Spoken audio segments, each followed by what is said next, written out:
Alrighty,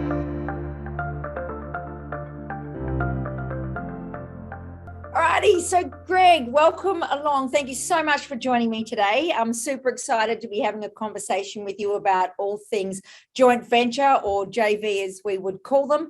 What I'd really like to touch on with you, because I know how much experience you've got in this space, is joint ventures from a dollar perspective, how that can work, starting positions from our building a team perspective, how we can do things differently when we're looking at joint ventures, and then definitely if we want to scale into those larger projects and what a joint venture can look like and allow us to do as we move forward into those sort of things. So thank you again. And talk to me about your experience from the financial side of a joint venture. So whether we are looking at a starting position of no money at all, or we just choose not to want to put money into a project for various reasons at that point in time. From your experience, what does that look like? How can it really work to benefit people? Good question, Mel, and thanks for eating into my fishing time today. You know, I'm down the beach here. I was about to go and do some fishing, so you know, obviously, you know, no, I'm joking, not really, but it is awesome to jump on board with you. It's good fun, you know, just being able to have a chat. And let's face it, you know, joint ventures are a really cool thing that we do. Sometimes, as you said, it's because we have to, from a lack of money perspective. But we've got the knowledge, and then other times it's a case of, well, we've got the money, but we choose not to do it with our own funding because, let's face it, allows us to leverage, doesn't it? Yeah, allows us to move forward. So yeah, I don't know. I mean, this could go anywhere. So I suppose we'll crack it open. Hey, if really. I guess you mentioned leveraging, or from my experience, or you know, when I first started out, I did a joint venture because I had to. So one of my first deals was a joint venture because I had to, because I had a small amount of serviceability, but I didn't have any cash to actually get the deal done. And, you know, for anyone who's listening, when I say get the deal done, I'm not just talking about purchasing the property. I'm actually, and the stamp duty and the purchase costs and stuff to go along with that. I actually didn't have the money to do the subdivision and the renovation, which was part of what we call our strategy, or our strategy money. So that was what I call part of doing the deal, is the actual work that you can't fund from a cash perspective. So, sorry, that you can't go into the bank and say, hey, look, I want to borrow to do a subdivision on that particular property. We know we can get it funding elsewhere. So yeah, I had to do a joint venture in that regard. So I brought a joint venture partner in because I had to. And we've done a couple along the way, where we've done one with a lady, which is a joint venture where we actually put the cash in on her property. So it was a slightly different one. And then there was another one, which, you know, they're the sort of three ones I suppose we can cover off on today. And there was one, obviously, actually there's two more. You keep forgetting them, don't you, as you go through them. There's one with an owner. So there's a joint venture with an owner on a purchase. So we actually vendored, did a vendor JV or a seller JV. And then there was another one where we're actually using funds to go and do a deal, which allows me to use my knowledge and leverage my time and my experience, but not my own as in physical dollars, so I can keep that for my own project. So yeah, it's there's quite a number of them there. I guess, which one did you want to flesh out first? Because we can start in the starter, or we can start at the finish. What's your plan? So I don't mind. Again, you know, it's really interesting because, you know, we talk about that starting position and doing it because that's the situation we were in at the time and needing to.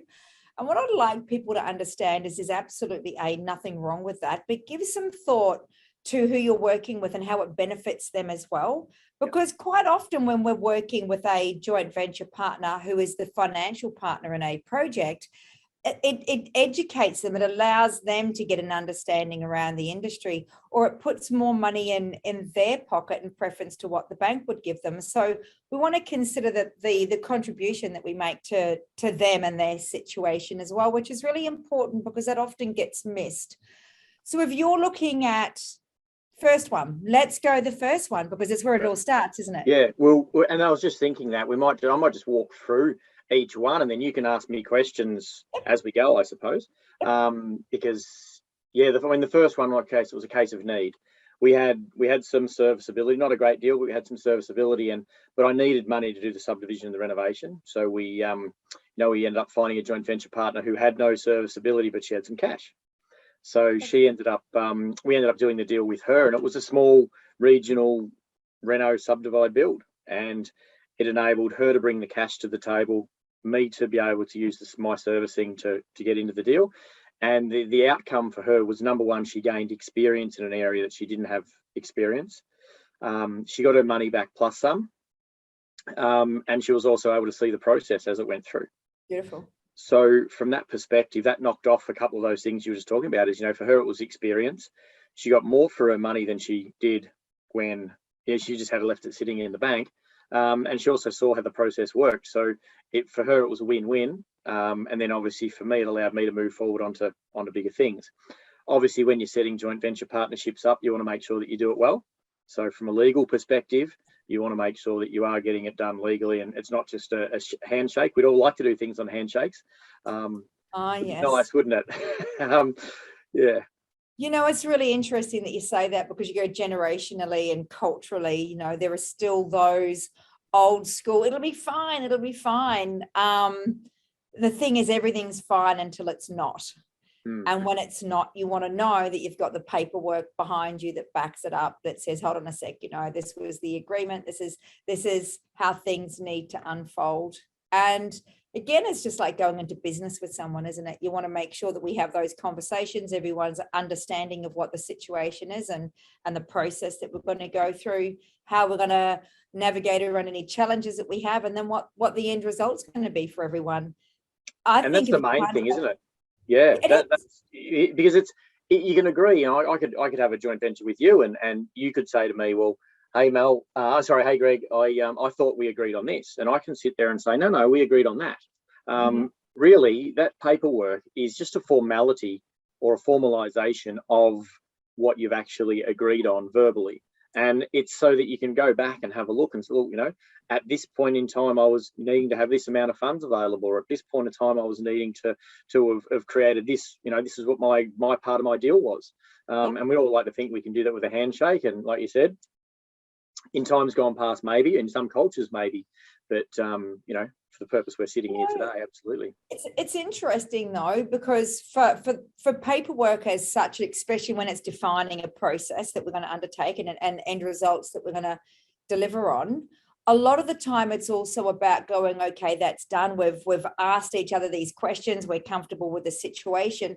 Now I don't have to think about it anymore. I can focus on the project, on the deal, and what I need to be doing. I'm not worried about what happens because we've actually formalized this. We know what's going to happen. It's easy. It allows us then to put all our focus into what it is we're doing and create those great end results. So off the back of that one, you had a happy customer at the end. She made more money. She learned some stuff along the way, which is great. Where did that lead you to? That was a really cool realization that, this is a great way of leveraging ourselves. And it was while I was doing that particular property deal that I was driving down the road, and I was on the way to Bunnings to get some Teflon tape just for some, some threads on a tap, on a particular tap that kept leaking. So, and I just remember it really well because I drove past this property, and it was a very similar property to the one I was doing. And of course, as I just said, our funds were all tied up. So we didn't have enough, but I had a little bit of buffer, but not a great deal. So I actually drove past this probably perfect property to joint venture with. Well, sorry, should go back a step. Now that I know it's a perfect joint venture deal, but I drove past and I wanted to buy it, but the price wasn't right. She was asking for a premium in the area, and this was a seller JV. So effectively, what happened is the day that I drove past, and I was going to get this Teflon, I saw the sign had been taken down. Now the sign had been up. Ray White had it for sale for months and months and months and months, and the price was too high, which is why it didn't sell. So I thought, oh, this is interesting. I've got to find out why. And I know, Mel, you know a bit more about my background, but if I want something or see a particular property, I'm pretty keen on doing some homework. So, you might call me even stalkerish occasionally if I want to have a look at something, So I knew the car they drove, I knew where they worked, like I knew everything about this particular property. And the reason being is because I wanted to buy it, but it was out of my price point at the time and all those things I said. So I knocked on the door. I thought, stuff it, no time like the present. So I'm a big advocate of being proactive. I actually knocked on the door, had a chat with her, and what was I at the time? I'm 41 today. So not today, but this year. So it'd be nearly 10 years ago now. And some early 30s. And I'm thinking, geez, this lady, and she was early 60-ish, maybe bordering on 70. And I thought, oh, I don't know how this is going to go, because she's, of course, answered the door. And I'm like, oh, this is a bit weird. Like, how's this going to play out? First time I've ever spoken to a vendor. So in this regard, so I said, look, I noticed that the sign's gone out the front and I didn't see a sold sticker go up, and just wondering, did you sell your property? And it was just like this avalanche. She just dumped a heap of information on me. Yeah, I'd love to sell, but I couldn't sell. And, and the agent kept trying to price me down, and I need the money. And I'm like, okay, what do you need the money for? And she was moving. So she had a need. So this is why when you're doing a joint venture, everyone's got a need. We need to make sure we hit that need. So so her need was, she wanted to move to the city. This was a regional area. She wanted to move to the city. She needed to sell for a certain price to then buy a unit in the city. So my job in that role, in that position right there, was to figure out how could I get her the right price for her property, which she couldn't acquire by selling it, or couldn't, to then enable her to then move into that next deal or into that next property. So luckily, I just happen to have a fees at the back end, because of course we're all about the numbers. So I knew that if I could subdivide the property, which is why I wanted to buy it, I just couldn't afford it at the time. So I said to her, hey, how about I help you? I want to show you a way. So we actually ended up doing the subdivision together. She owned it. She never lost control. She had full security. I brought $17,000 to the deal, which was all we had left after doing the other deal. And that $17,000 allowed us to do a very cheap, minimal subdivision on that property, because it was a corner block. All the services were laid out. The crossover, the driveway was already going in. Like, it was, honestly, it was the simplest thing ever done. She ended up making an extra 30 grand on top of the sale of her property, which then got her into the price point she needed to. So perfect. So two really things cool to really emphasize there as that solution-based, understanding what someone else's situation is and what they really need. And interesting that the agents can go that, yep, here's the price it's going to be marketed for, and agree on that without the back end understanding of why. It's a challenging situation for a lot of people just selling to start off with. So for you to be able to get that information of what she actually needed, and then go, okay, so how do we achieve it? Yeah. There's to be in that situation of solution based, I think, is paramount.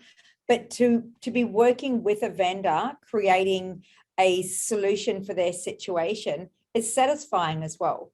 So you obviously made money out of the back end of that. But how cool is it to be able to help her achieve what she wanted?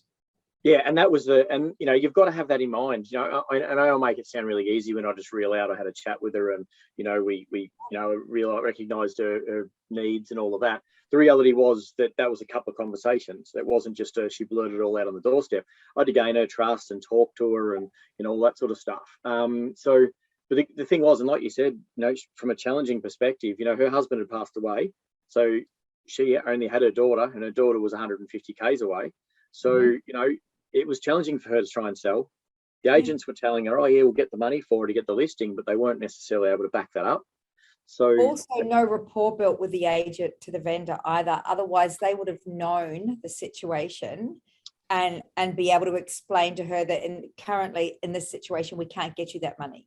This is all we can get. Do you have any other options? So communication.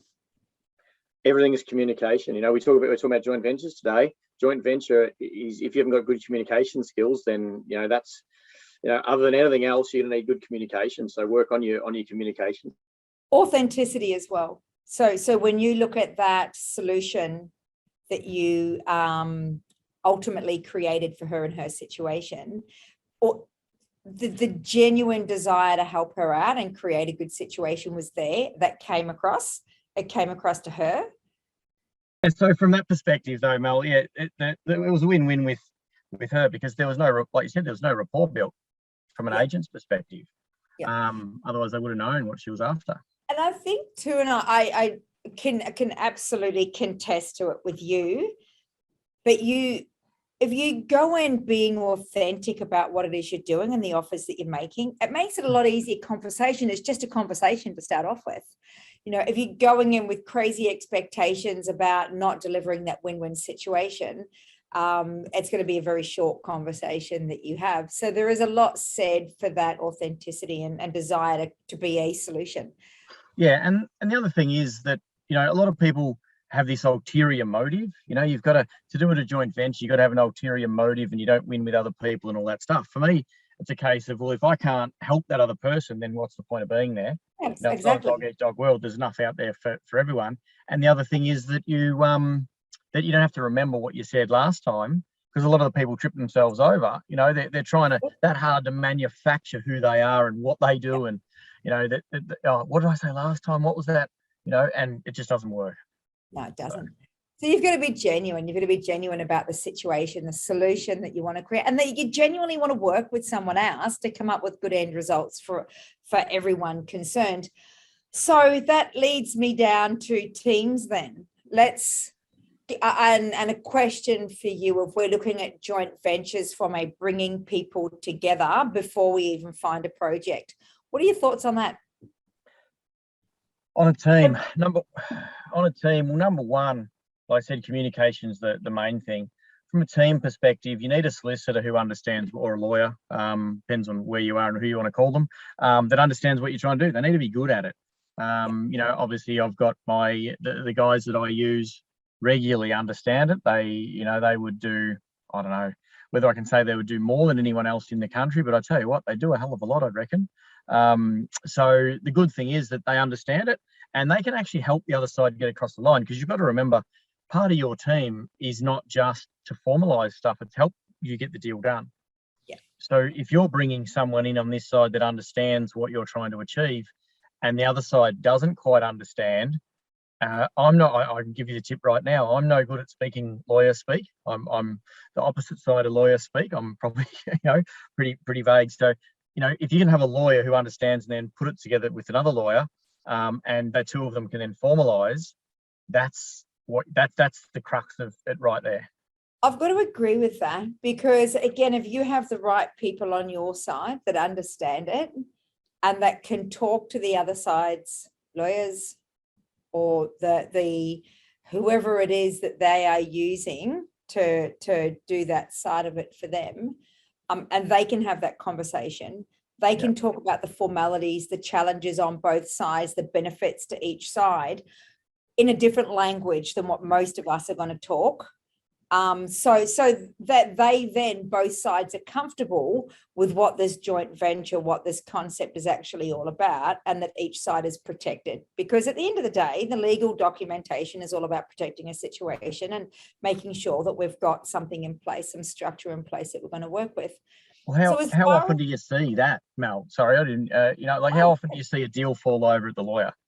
The owner and the purchaser, or the seller and the vendor, the purchaser and the vendor, they agree. Yeah. They've got really good terms and all of that, and next minute it gets to the lawyers and it all falls apart and they wonder what happened.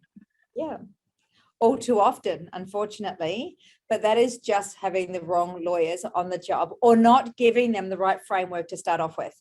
Not saying to them, this is an agreement we came up with, we just need the formalities around it. We're comfortable with this because, and being able to talk it to them, right? Because yes, the lawyers are going to come in at that end of, I need to make sure you're heavily protected, and these are the challenges that we want to address, but they talk it in a different language, which can, for the average person, put the fear of Christ into someone thinking, my gosh, this isn't what I thought it was. So it gets back to that comment initially of communication is key, isn't it? Not just with the vendor, but certainly with your lawyer, about where you sit with it, any questions you have, and then allowing the lawyers to talk.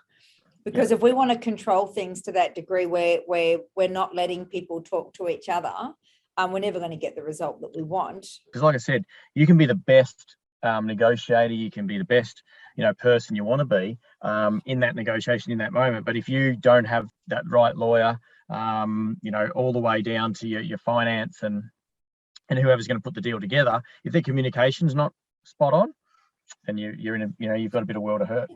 And that's true too. And we get past the lawyers to accountants, where accountants go, oh my gosh, you're going to have a tax bill that is, and what are you doing?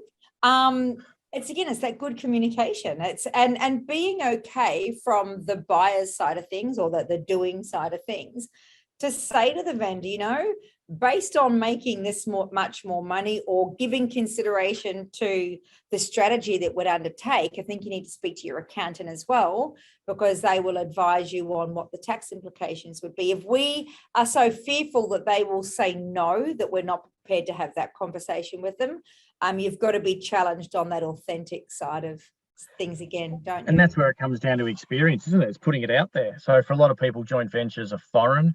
They're a bit weird. They've got that. They know they need to do it because they don't have the money or they don't have the expertise. And and that's where there's a whole other flip side to what we do is is having the expertise in there to be able to get the deal done as well. You might have the money but no expertise. Absolutely. And no better situation to be in, to be perfectly honest, and to be able to work with someone and teach them how to do something. Right? Yes, they may well have funded it and they've made money off the back end of it. To be a part of that and show them that this is possible and they can achieve better outcomes in their life by undertaking this is certainly, again, a very satisfying situation to be in. So yes, team is imperative, but let's talk creating a joint venture scenario before we've even got a project. So pulling 2 or 3 people together to say, let's leverage off skill set. So we may have someone that can fund it. We may have someone that's got great skill in a portion of the industry, maybe some specific strategies. And then maybe you've got someone in there as a good project manager or whatever the case may be, or an accountant or a lawyer or whatever it is. What are your thoughts on that? I'm coming together as a group from a joint venture perspective before we even have a deal on the table. I think there's a lot of merit in it. I sit on the fence. I'm gonna give you, as you know, I usually tell you how call it how it is. Call it how it is. Absolutely. So for me, there's multifacets to that question. Number one, I'll say I think it's a great idea, not because you've sort of brought it up. It's because I do genuinely think it's a great idea. Because by bringing those, by bringing a town planner or a civil engineer or a financier or an accountant or a real estate agent into a deal and having 2 or 3 of you in there, or even 4 or 5, as long as you're meeting requirements from a legal perspective, I think it's a great idea, and it allows you to leverage much further than you would ever be able to. I was talking to someone yesterday about a 70-lot subdivision. Now, the capacity to do that, there's a lot of work in a 70-lot subdivision. Yeah. However, as you well know, bringing the right people into that can then reduce a lot of the risk. So I think it's a good thing from reducing risk, but I also see that there's more working parts. So I talk about the cog in the wheel. Now, if you've got one cog in a wheel, there's less communication, less things that can go wrong, less misinterpretation. But if you've got 5 cogs in the wheel, then there's the chance for that to happen. So again, we come back to what's key number 1, communication. But if you've got the right people, I think it's definitely something where you can set up your documentation and your MOU, your heads of agreement, and this is what you're applicable for. This is what you've got to do, and this is what you're responsible for, and you're having that regular meeting. So I think it's got a lot of merit as long as it's done right. I've got to agree with that. So we've done both. Found the deal first and then partnered up and certainly bought a few together and then said, okay, so what are we looking for and how's it going to unfold? And yes, I agree. It's time, place. It's in certain situations being able to form that team of people, that group of people, whether it be 3, 4, 5, whatever the case may be, and have a very good understanding around what skill and value each person brings to the table, what their role is going to be, what our finance capacity is, how else we're going to service debt and all the rest of it, to be able to have those conversations with no pressure, no time pressure on, because we're chasing contracts or whatever the case is, I think is a very valuable situation to be in when we're looking at larger size jobs, larger size projects. However, on the other side of it too, when we have a deal and we're approaching someone, we actually have something substantial to show them. We've actually got a deal. This is the back end paperwork. Here are the feasibilities. This is how it works scenario. So I think both have merit. Both. You're almost talking to different people there, aren't you? Yeah. Almost. Yeah. Because the person that you're in those bigger deals, when we talk bigger deals, we're not talking a 1 into 2 or a duplex build or something like that. You're bringing those 4 or 5 people in for big projects. They're a different quality. I'm not going to say a different quality. They're a different style of person. They're a business person. Yeah, absolutely. They understand that things take time. They understand communication. They understand what they need. So first thing is making sure that you understand what your joint venture partners need and they understand what you need. But it's a different conversation in that realm compared to if I have a deal and I'm going to approach someone else. Like you said, it's you need to have all your documentation A grade, and making sure that you're actually putting that so that you can ask the questions and then answer them with qualified answers, so that when they've got those queries, you're instilling confidence. Yeah, absolutely. And you did right. It is a very different conversation. Both of those will be a vastly different conversation. And generally, both of those will be very different people that you're talking to. Yeah. Yep, the larger size projects, business people, always different conversation. However, they also, yes, understand time. They'll understand the costs and the serviceability and that aspect of a project. And being able to put your foot on it and have those negotiations, already having a structure in place and things tied up nicely is perfectly ideal. So I think both aspects hold a lot of merit. It's just what one's going to work for a given situation or the project size. It's almost the chicken and the egg too, isn't it? Because we get asked a lot with what we do. Is what do you do first? Do you find the deal, or do you find the joint venture partner? And that let's peel back everything that we've just said. A lot of people always ask, what do we do first? And that's where I say to people, have multiple potential. So you're not just looking for one, you're not just allocating time in one deal, you're looking at multiple deals, but at the same time, you're not just having one joint venture partner, you might have multiple potential joint venture partners, because everyone's got a different risk profile as well. Of course. And also look for opportunity, whether it be in the project or in the person. Where is the opportunity? So and I've got to say, I have an amazing business partner, and there's a group of 4 of us that have come together to do some large scale projects. But the starting position was, we were coming home from a meeting with an engineer on a project of mine, and he had said to me, "Hey, I've seen this block of land. Do you know about it? What are your thoughts on it? Do you want to do something together?" It's how it started, right? It's exactly where the conversation started, and went, "Yeah, no, the block of land. Let's have a look at it. Why not? Why not? Let's run best case, worst case scenario, see if it stacks up, and then there's no reason why we can't do this together." We spoke about value at the time, and when I say value, I meant each other's value. What does each person, what are they bringing to the table, and how is this going to unfold? But what it allowed was, first, the ability just to have a conversation and be okay with it without an expectation.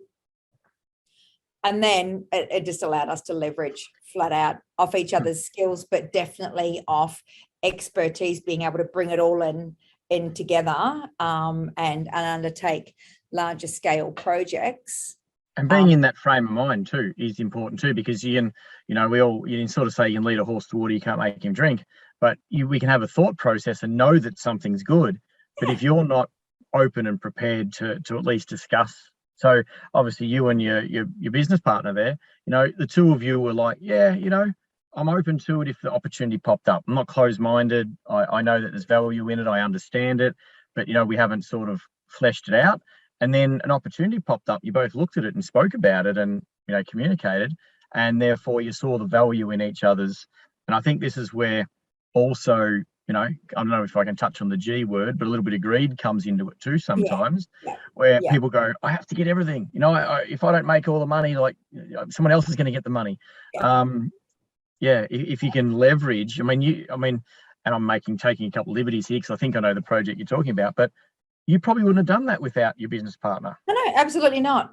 And that I'll hand on heart say, absolutely not. Because with together, we have gone thought process. Oh, what would happen if, can we add, can we do? And that builds momentum, that builds great ideas and concepts, and who do we speak to and who do we bring onto the team? And then let's look at the funding side of it. So from a conversation, great things can happen, but you've got to be wanting to work as a team. not this individual. And when you mention that greed side of things, I say that's inexperience. It's a lot of ego coming into a way of being and a way of doing things. Most people grow out of that when they start getting through a couple of deals and realizing that it's bigger than just doing a deal. But when they either grow out of it or they run out of it, don't they? One or the other. They Yeah, either grow out or they get squashed on the way through. It doesn't work out for them, and then But either way, I think when you're looking at being solution based, you're going beyond just the financial side. Of course, we all want to make money out of it because you got to pay your bills and, you want to do things with life, and there's money to be made. But if you're looking at what your contribution is and that solution and a great project, it goes beyond just the financial side. And there's a lot more to that. And I see that with a lot of people and how well they actually do it. But unfortunately, I see the flip side of it as well, and the challenges that people create themselves around it. And I think it was interesting. I had a conversation with someone yesterday about it, saying we've lost that personal connection these days. We're not out in amongst it, talking to people face to face as much as what we used to be. Circumstance is what it is. It's created situations. We just need to be conscious of it, because a lot said for being with people, better rapport. It's easier to work with, all of those things. But we shouldn't ignore the fact that we have options nowadays. And if we're genuine with what we want to do, we should always be considering someone else, not just ourselves. Well, and that comes back to solution focused, and it's the whole idea of a joint venture. The reason you do a joint venture is you're solution focused on an end result. The fact you're taking someone else along for the ride, or they're taking you for a ride sometimes, and I mean properly, like I'm not talking taking you for a ride in a nice way. In a nice way, but the thing is, it could go either way, couldn't it? But but you're taking each other for a ride along this journey, and at the end of the day, the money is a subsequent. It's a, how I'm missing the word at the moment, but it's byproduct. A byproduct. That's what I'm after. Thanks. Yeah, it's a byproduct of what you've created. So if you've got an end goal of, and that said project you were talking about in particular, or even go back to that, and those were really simple deals that I started out with. Obviously, there's bigger ones now, but there's just a solution at the end that and if you're focused on that end solution, the result for you and the other party or other parties will come about. Of course it will. It just can't not. And it's I totally agree. The money is secondary. The end result that you're creating and the solutions around it that you're creating, that working together, is primary. If you do that and do it well, and you've done your research, done your numbers, all of that, the money will be there. It's, the end results will be financially beneficial. Yep. So I just want to touch on your caravan park deal, because when we look at joint venture situation, that was multiples. Right, so there was an amount going on there that led to an incredible situation. Which one? The bottom or the top? The first one. Bottom one. The first one. Bottom one. Okay. Yep. Yeah. Because that pleased a lot of people. That was solutions for multiple people on that particular project. Do you want to talk about that? Yeah. Well, the agent. Well, number one, we had some funds, but I didn't want to use them to get into that deal. I knew it had been on the market for a little while. So I knew that I'd had some negotiating power in that particular deal, because that's number one. If you can do a joint venture with a seller, and that's what effectively what this one was, it was a joint venture with a seller. I needed the impetus, or I needed him to be able to want to talk to me. So one of the first questions to the agent was, is the owner willing to look at a vendor JV style deal? Which he was. So, okay, we sat down. The agent had never done that sort of deal before, and the seller had never done that sort of deal before either. Yep. So I sat down and I started. You're a property coach and you can educate. Sorry? Said lucky you're a property coach and you can educate. You've given the game away, yes. Absolutely. But you're absolutely right. And I think there was about like 15 cups of tea, drank over multiple meetings with this owner, because he was an older guy, him and his wife, to just basically sit down and flesh out, what do you need? His name was John. And we sat down with John and Phil, and Phil was the agent, and Phil wasn't closed-minded, which was really good, because that does make it easier. Yes. And I didn't try and cut the agent out. It's a big thing that people try and do, is go behind the agent back. Whatever. full disclosure now. Look, there's a rider on that. You know, some agents don't want to talk and all that sort of stuff, so we'll leave that to the conversation another day. But you know, the owner was very happy because he had a tax issue. He couldn't sell the property. When I say a tax issue, he had to pay his tax all in 1 year. Yep. So I was able to provide a scenario where we pay him half up front and half in a certain period of time. And it was actually a 3-year period of time. He got interest all the way through that he was living off through those 3 years, which worked beautifully for him. The agent got paid straight away because I looked after him. And then I had another investor because I didn't want to put any money in. So we actually made this was a no money down deal effectively, because I had another investor who was interested in putting his money somewhere. And this just happened through a cricket conversation with a guy that I used to play cricket with. And he had money sitting in an account, and he was always asking, what can I do? How can I go about it? But he was never wanting to, shouldn't want to, he just didn't have the time. So we were able to pay him an interest rate return on his money. So the vendor got a good deal, saved some tax, but also got interest on his money. Agent got his, and then the investor, the private investor, got a good rate of return on his funds. And for us, we got into a deal that creates just over 100 grand a year, and it cost us, I'm trying to think, it was about 7 grand in legals and accounting and stuff like that. Can't argue with that. When you can look at bringing an agent in that doesn't know that sort of process and hasn't undertaken that sort of sales process before, and he be comfortable enough to be open to it. A vendor that you can be solution based with and say, okay, now I understand your situation. I can create a good scenario for you. An investor who gets to make more money on their money than they would anywhere else and understands a process as well. Now you get into a property that you haven't had to put any money in aside from a few $1,000s for the structure that you set up and a little bit of legal work and things. And you made a nice passive income off the back of that. You've built a great little business off the back of it, and all with, you know, something you could have done on a credit card is what you put into it. So the reason why I love this one so much is because we'll often hear, I've got no money, how do I get into a deal, right? And there's no, and yet there is, but it's wanting to work with other people.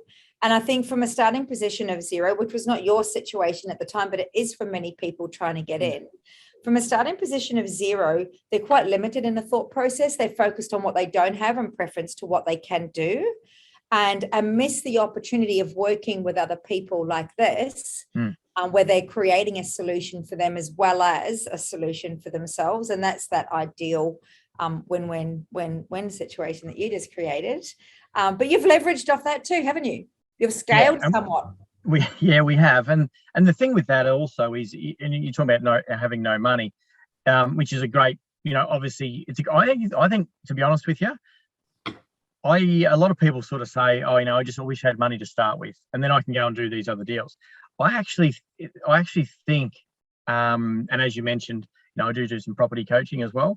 You know, for me, if I've got a student who doesn't have money, I actually prefer to work with them than the ones that do. Because there's a fear of loss with the ones who do have the money, and that's a whole nother, you know, that's a whole nother podcast. But totally agree, because when your back's against the wall, you're forward focused. There's only one way forward, and they're willing to do, and they're open. They're willing to do, and they're open to other options. And I think it's not just a case of you don't have it, but I think we're talking about money here. It's also a case of not just that you don't have the money, but even if you do, how can I leverage myself? If you want to make a living out of this, or if you want to be professional at it, how can I leverage myself to the best level that I can? And, you know, we could have dumped $500,000 into that deal plus, and we could have gone and done it. But then I'd have $500,000 tied up where I can't put it elsewhere. And you can't, at that point in time, you can't borrow against it and redraw and all those sort of things. So that could have tied you up considerably if you hadn't have been open to going out and going, okay, it's a good deal. Let's look at how else we can do it. Let's look at who else I can bring into this. One being the vendor. So again, it's just good conversation and being okay to share some of it. Because you've had to pay the vendor interest, and you've paid interest to the investor, and we made sure the agent was paid up front, whereas they don't normally get paid until the sale goes through. So you know, there's consideration to everyone at that point in time, and that means you've got to be okay to share some of what you're going to make. Yeah. Nothing wrong with that. And that's a good point you bring up, because like I could have gone to the bank, I could have got a much better rate than what I was with both the vendor and the private investor. Yep. However, that, and when I say small amount of interest, but that small amount of money that I would have had to pay the vendor that I would have paid the bank compared to what I paid the other investors. Number one, is created goodwill. I get along with the owner really well, or the previous owner, I should say. And then obviously I get along with the investor, the private investor. He's got money in there 5 years. He's already asking me, what can we go and do? What else can we do? What else is out there? He's now talking about, he's got other property. He's got one particular property he's asking me about. So we're discussing that over the next couple of months. That's in a rezoned area, which is kind of cool. It's looking pretty reasonable. And then, so just to open that up, but yes, I could have paid the bank a lot less interest. I could have said, no, I'm not going to bring these people into the deal or allow them to be there. And yeah, okay, from an interest perspective, it would have made me a little bit more money or saved me money. But at the same time, I couldn't have leveraged. So if I was to point out there that difference may have been 3 or 4% difference in what you paid your vendor and investor versus what you potentially could have paid the bank. But for that difference, the relationships that you've built and the opportunities that you've just created are worth so much more than trying to hold on to that little bit more money in the beginning and not be able to leverage off your situation and other people and what they can ultimately achieve as well. So a cost of doing business, to be honest. Absolutely. And the $500,000 that, is available for us to do other stuff with rather than sitting in that project. How does a joint venture actually allow you to go from a small 1 into 2 into, if we're scaling our way through, we've learned the concept, we've learned the process of a strategy. How does that allow you to scale into bigger things? It's the same process. It's just that you're doing it with more zeros on the back end. Bit more complexity around it. Bit more, there's more. Well, there's more. There's definitely more complexity. I mean, I know that you know what you're talking about too, because we're talking the same language. There is definitely more complexity in the deal, but the process and the team that you use is the same. The timelines will be longer. Like, you're talking about larger subdivisions or larger commercial deals or whatever it might be, construction. It's going to take you longer. Yes, there's more mechanics. I go back to that wheel, the cog in the wheel. There's more cogs in the wheel, but the process that you're going to use is the same. The people that you're going to use are the same. The communication that you're going to use is the same. It's just scaled. So if we built a team to do 1 into 2 subdivision years ago, and we had our team that we work with, and we had a joint venture partner that we started with, and 5 years down the track, that one partner has brought in a couple of others because we're really comfortable with what we're doing, and we've scaled to a 50-lot subdivision. Like you said, the process of the subdivision doesn't change. Yes, complexity in the project itself, but the process, the system doesn't really change. The people we're using, we've still got a great team. They've grown. They know the complexity level and understand it. So they're still locked and loaded. We have been able to make money along the way to get all of our money back out. And we're actually only working with profit. We're playing with profit now, so that the reality is we don't actually have any of our original capital left in this idea. And we've grown together. So we've now grown through, we've done our little subdivisions or our little project, whatever that is. It might have been a renovation, whatever it is that you're into.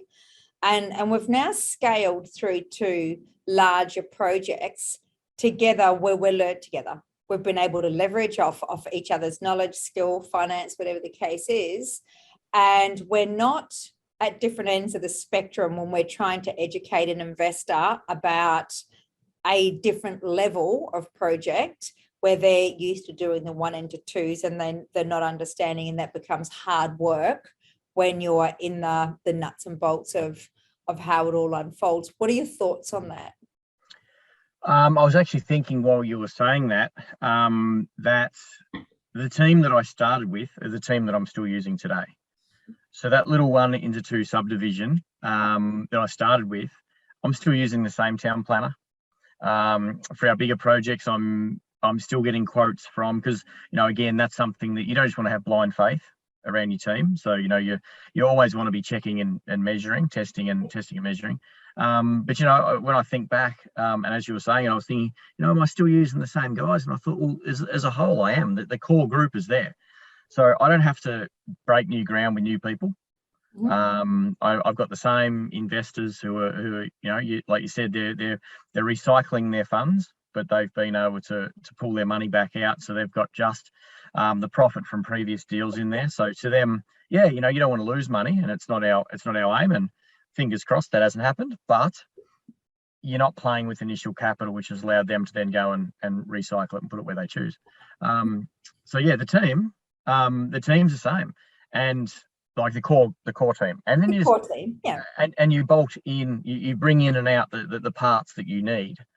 You know, whether it be a traffic engineer or the quantity QS surveyor, or the QS, or, you know, quantity surveyor for anyone who's not quite sure what QS is, and all those things. So you're bringing those architects and designers and all those people in and out as need be. You're, like you said, your core team has remained the same, which is super cool, because they now know you. They understand how you work. You understand how they work. It can make something very, very simple. Not always the easiest thing to find right up front. We go through processes, and sometimes right up front you get the right one, and other times you don't, but that's okay. You don't necessarily give up there.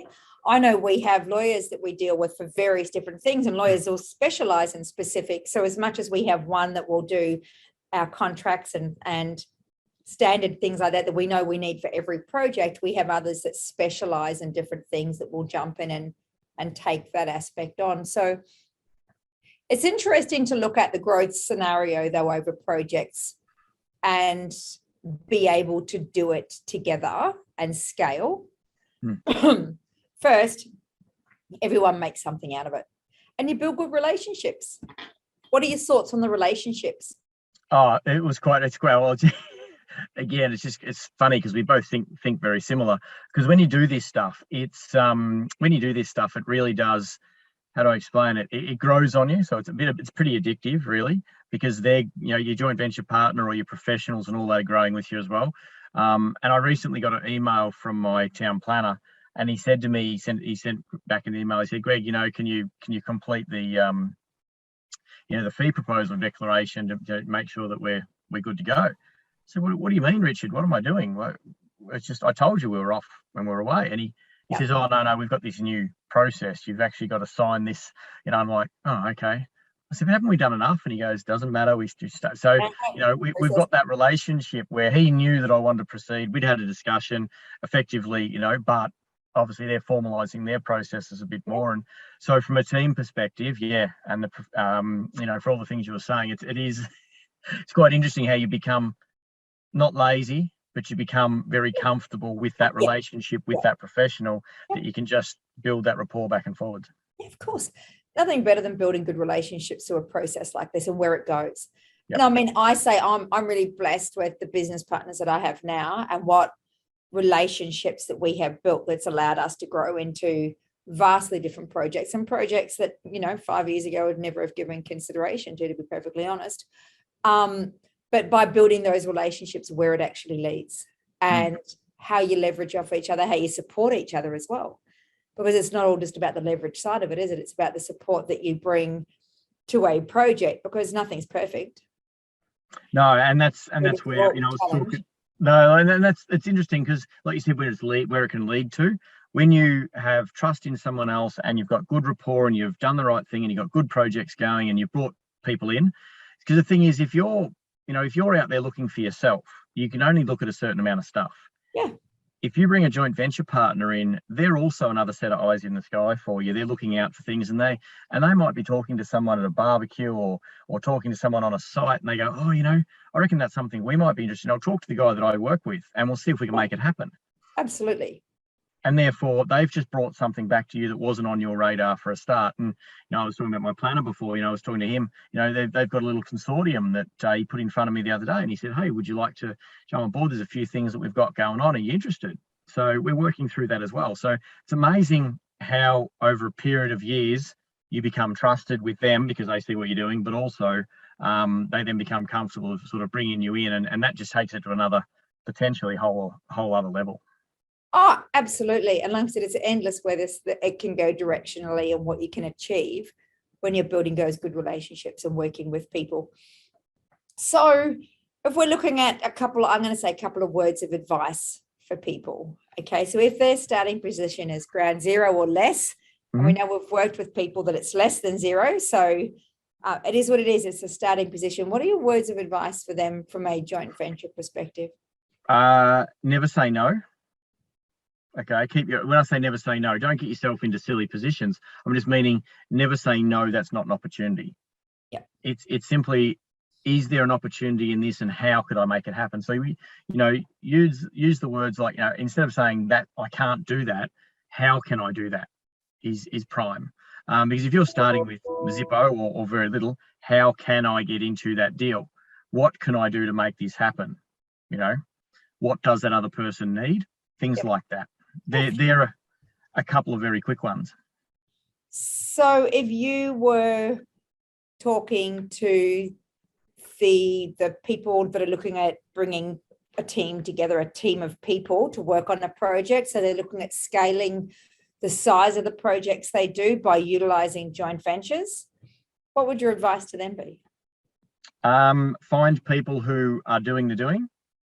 Okay, because in our game, there are people who do a lot of talking sometimes, and then those who are doing. So you want a proven track record. Let's face it, if you're going to bring people into your team, you do want a proven track record. That's not to say that people who haven't got a track record can't do a really good job, but you've got to understand where your skill level is and what you're bringing to the team and what they can bring. Now, if you're the knowledge part of it, then absolutely. If you've got the knowledge, if you're the knowledge part of it, you can absolutely manage that. But if you're not, you need to make sure that they've got the knowledge to strengthen you. So making sure that they've really got that that skill set and that knowledge that strengthens what your weakness could be or is. Absolutely. And again, I think there's a lot said for acknowledging what your weak points are and making sure that someone else is bringing that to the table. So we're overall strengthening a situation. And it's being realistic with what your strengths and weaknesses are. Don't stick your head in the sand and go, I can do this. Admit you can't grow from that position, can you? No. I mean, that's a head in the sand is a really hard position to grow from. The only way you're going to go is down. So. Exactly. But if you're okay to go, this is my weak spot. This is what I'm not good at. So let's bring someone in that is, because now I can learn. Right? I can strengthen that weak point. That's a perfectly ideal situation to be working from. Yeah. And that's the discussion I have with every one of the professionals that I use. Doesn't matter how much experience I have in a certain area, I will always say to them, and I still do this with Richard, my planner, is I say to him, Richard, you know this drill, we're getting into a new project. I want you to assume this is the first time I've done this and leave nothing unturned. And no stone unturned. And then what he does is he comes from a point of he's using his professional knowledge. He's not using assumed knowledge on my side, even though he knows I might have it. And that for me is a risk mitigating because it also keeps me safe. Because he's then giving me the best information he can, not saying, Greg should know this, I'll mitigate that, where it could be a little piece of information that could have been pertinent to the profitability or even the deal working. Absolutely. And I think too, that's a skill set you have too, being able to bring out the best in people and those building good relationships and having great rapport with people. It certainly protects you. Because now you're making it really clear to him that we want to make sure that there is nothing unturned here. So I assume I know nothing. I've never done this before. Great situation to be in, but a challenging comment for a lot of people to make. It is. It's a mindset thing. Of course, we as humans, we like to be seen as the people who know everything. We don't like to admit our faults. It's a big thing, isn't it, for a lot of people? And so I mean that's another whole conversation around mindset. That's days worth, isn't it? That's a day's worth, absolutely. Well, that's a couple of days worth. But yeah, so it is just, and even if you're very comfortable and confident, as you would be, Mel, if you're talking to someone about a specific style of property, that well, you might, and the thing is, you might hear the same stuff back from that planner or that engineer that you assumed, but you don't cut them short. You're just listening intently. And like I said before, you're given 2 ears and 1 mouth for a reason. Ears are for listening and the mouth, you use them in that order. And the reason I say that is because you you're listening for those little things, and your planner, your engineer, your architect, your joint venture partner, especially when we're going to talk joint ventures today, but your joint venture partner brings up one little thing, and it's like, oh, what was that? That was something that wasn't seen in that sequence. That shouldn't be in that sequence. You know, it's like a guy, you go into the party and you see them look at their watch. You know, now you can make a lot of assumptions around what looking at that watch might mean, but if you don't call it and say, hey, you know, look, Mel, I just noticed you looked at your watch. What's up? What's the go? You don't flesh that out, and then you find out, oh, that deal fell over because my joint venture partner, you know, wasn't comfortable, and I didn't. And I never communicated. Yeah. I didn't communicate. So. No, there you go. It gets right back to that initial, doesn't it? Communication, right? Irrelevant. It's all going to come down to communication. You did right. And listening versus talking. Massive, massive strength to have that, to be able to sit and listen. And what else? What else? You know, is there anything else? It's questions versus comments too. When we start looking at the sequence of how we do things, definitely listening, because that's where you're gonna things are going to come up from. You're going to understand things. You're going to learn about people. You're going to know their situation. So a starting position to work from is definitely from listening, but then asking questions versus. And we also, you know, we both know a business coach, well-known business coach in our circle that says ask questions times 10. Yeah, for sure. Nothing wrong with that either. That's beaten out of you as a child, though, isn't it?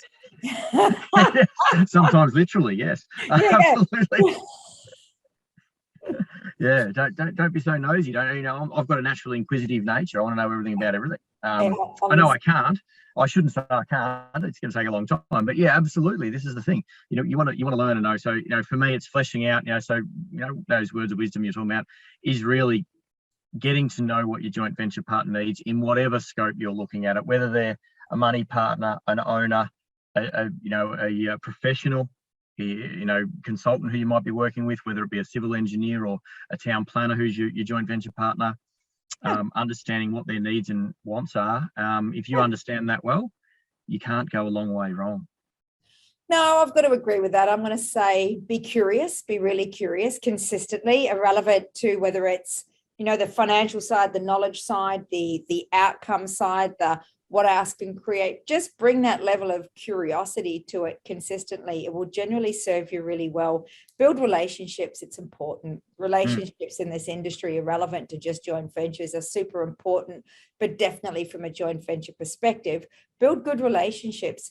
Be open to communication. So everyone's got different communicating styles and all the rest of it. Understand that. But communicate well. No question is a stupid question unless it is unasked. So and have your own style. Have your own style, Mel. That's because what you do and what I do. I mean, I couldn't do what you do, and you know, arguably, you couldn't do what I do. Vice versa, absolutely. Yeah, the way that we communicate, the tone we use, the languages we use. Be prepared to go up and down. So if you're talking to a really well-educated person, you know, just keep mindful that you want to use those wordings, and you know, this is a whole body language thing and verbalizing, but you know, making sure that you're going up and down so that you're matching them. Of course, and there is no right or wrong. There's just that being able to communicate, come up with solutions, and always creating that win-win situation for everyone involved, not just two people, but everyone that you're going to have involved in a project. If everyone's coming out of it with something at the back end, enjoy the journey. It should be fun. You should be able to enjoy it. And you're enjoying it with people instead of doing it on your own. It can be a very lonely industry out there. So why would you not want to do it with other people? Well, it's why we do what we do, because it is a lonely industry when you're doing it by yourself. You don't have to, you know, arguably you don't have to leave home too much unless you're going to site visits and meeting people and that. It's not like you're going to a workplace with lots of people. So it's why you and I continue to do what we do, is because you've got communication with really cool people, and you're always learning. Yeah, absolutely. And there's a key. You are always learning. It doesn't matter how long you've been doing it, how good you get at something, you're always learning. There is always other ways. There's new information. There's knowledge that you'd never experienced before. So be very open to that. There's certainly a lot to achieve from taking in good information. Well, I'm going to Very good. thank you so much for your time, your willingness to give up fishing today. The weather looks good. Look, it's stuck it out for you, my Oh, friend. it's a bit breezy in the background there, but no, we're it's been a little bit challenging. So there's a couple of glitches today, but hopefully we've managed to get our internet to hold up. It's all which has good. been It's all good. We work with it. Right? As we say, nothing's perfect. We will work with it. We'll find a solution. I love, Greg, like I said, I thank you very much for your time, and definitely all of your insights to people listening, because it is going to make a difference to how people see joint ventures and deals that they can do. I would love to do this again sometime, because I know that from the level we spoke of, that you have lots of other things that you're doing, and from a negotiation perspective, I think there's some really great conversation that we can have around Well, that. the hardest part in the time that we've got. You only scratch the surface by this much. We don't even look at any of the details. So guys, hopefully whoever's listening, you've gained a little bit of an insight. The thing is not something to be scared of. There's something to be embraced. And it doesn't matter whether you've got money, you don't have money, you've got skill or you don't have skill. It makes no difference. As long as you're open to an opportunity, there's a JV out there waiting for you. Absolutely. And if done correctly, it will move you forward.